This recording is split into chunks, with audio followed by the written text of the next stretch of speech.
Beckham just dropped a bombshell England dreaded hours before their semifinal in this 2026 World Cup, co-hosted by global powerhouse Mexico. This was no polite cliché. It was a raw confession he wants England to win. But he admitted he would be lying if a part of him did not also want Leo to have a special night. Beckham, the man red-carded against Argentina in France '98, who carried the hatred of an entire nation for years. The same legend who got his rescoring that vital 2002 penalty just admitted Messi completely shatters his loyalty. Today, Wednesday, July 15th at the Atlanta Stadium, Argentina and England fight in this epic 2026 World Cup co-hosted by powerhouse Mexico. Stick around to the very end, because what he said about Leo in those final minutes is going to leave you speechless. To truly understand why Beckham spoke like this, you have to look at this historic clash. Argentina arrives bruised but still undefeated. They came back from 1-0 down to win 2-1 against Egypt in the round of 16, with Enzo Fernandez sealing it, then suffered through extra time against Switzerland in the quarterfinals. Alexis McAllister put the Albiceleste ahead early with a brilliant set-piece goal. Switzerland equalized through Dan Doy and held on with 10 men after Embolo's red card until Julian Alvarez and Lautaro Martinez in the final minutes sealed a thrilling 3-1 win. England, meanwhile, comes off eliminating Norway 2-1 in intense extra time, thanks to a Jude Bellingham brace that crowned him as the absolute star of the tournament for the English. Two teams pushing their absolute limits. Two nations with a painful history, Diego Maradona's hand of God and goal of the century in glorious Mexico '86, and Beckham's infamous red in France '98, when Argentina knocked England out on penalties. Their World Cup record is dead, even with 2 wins each. And right in the middle of this history, Lionel Messi is possibly playing his final chapter. Beckham hid nothing about his bitter history with Argentina. What happened in 1998 changed my life. For a long time, I had to learn to live with the harsh criticism and the heavy feeling of letting my country down. He was sent off, England lost on penalties, and he became the nation's ultimate scapegoat for years. But 4 years later, redemption arrived. I scored the winning goal from the penalty spot against Argentina in the World Cup in 2000.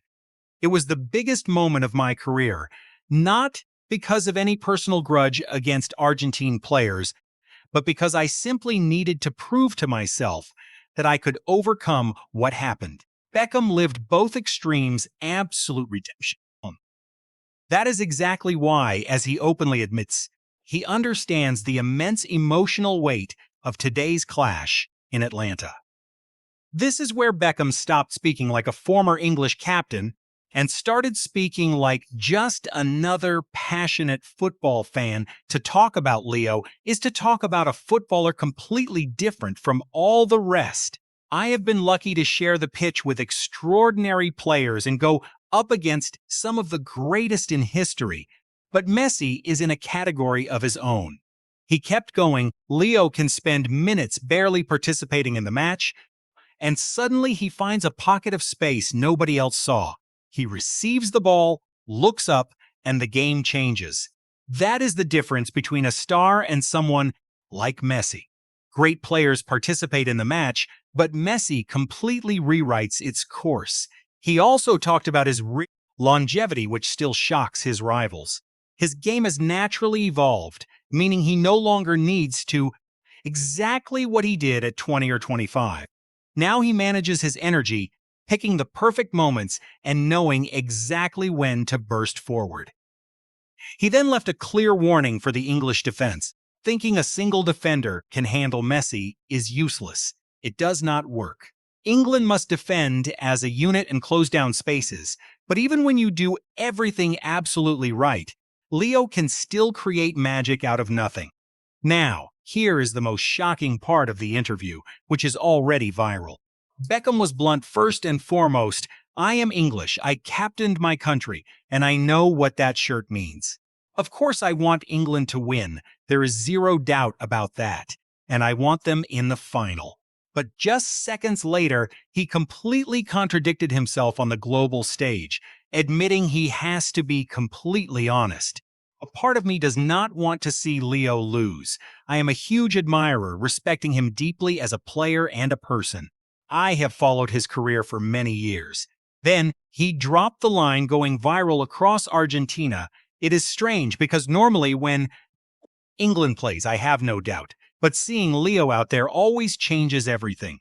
A part of me will probably be wishing he has a massive game, even if that makes things incredibly difficult for England. He even joked about a result that would resolve his inner contradiction. Maybe the only solution is for Messi to play an incredible match, score a wonder goal, and England still somehow win. That would be the dream scenario for me, but I know football rarely hands out such easy answers. He made it clear that one thing does not rule out the other. Admiring a rival never means wanting your own team to lose. That is just not a thing. Honestly, beating the best makes winning feel even sweeter. Beyond the emotional side, Beckham shared his tactical take on the clash, making sure to back the rest of this Argentine squad. Talking about Argentina as a whole, not just Messi's squad, they do not rely solely on him. Obviously, Leo is their absolute key player, but around him is a squad with an incredibly tough mentality. They run, they press, they defend, they will sacrifice everything for their captain and for their country. He added a key point, explaining why they are so hard to break. You can tell they want to protect and back him. They do not expect him to do it all, they help him shine in crucial moments. That setup makes Argentina far more dangerous. As for how the game plays out, I do not expect either side to dominate completely. There will be moments for England and moments for Argentina. The key is capitalizing, because in a semifinal, you do not get 5 or 6 clear chances. Maybe 1 or 2. And on a potential penalty shootout, with all that crushing weight of history behind it. For both teams, shootouts are a massive part of the story between England and Argentina. Pure drama for the fans and for me, too. Honestly, I would prefer England to wrap it up early, because I do not know if my heart could handle another finish like that. Beckham wrapped it up with a line that says it all. Argentina versus England was inevitable. Today in Atlanta, during this World Cup co-hosted by triumphant Mexico, history is rewritten. Maradona in '86, Beckham in '98 and 2002, and now Messi in one of his career's final great nights. If England wins, I will be happy, but I know I will feel sad for Leo. It is an inevitable conflict that today half the world shares. With half the world buzzing before kickoff, hit that notification bell to get the final result. Got goosebumps? Drop a like. Let us go, Argentina, damn it!